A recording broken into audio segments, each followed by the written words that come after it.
A useful start to a day at the Eisteddfod, brushing up on their Welsh skills, and some seem to be getting the hang of it. This small group of refugees and asylum seekers are some of the 3,000 currently in Wales.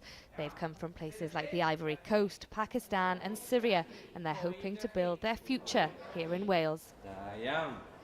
May, her husband and 2 children left the Syrian city of Homs 3 months ago.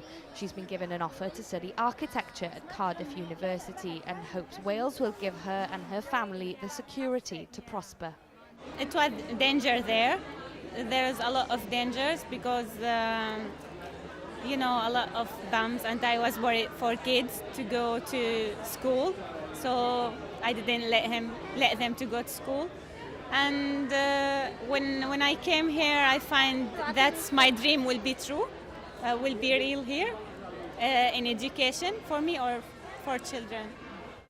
In an official reception, Carwyn Jones, the First Minister, said Wales had a proud history of offering a welcome to asylum seekers and refugees, and he said he was pleased to continue this tradition. But according to Oxfam Cymru, who has organised today's events, more needs to be done.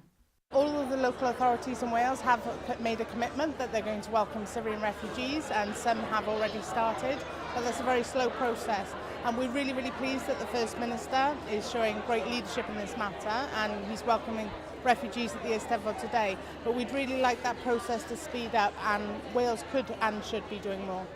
The Welsh Local Government Association, which represents all of Wales's councils, says steady progress is being made, but it's important to have a suitable environment, housing and cultural facilities in place before families get here.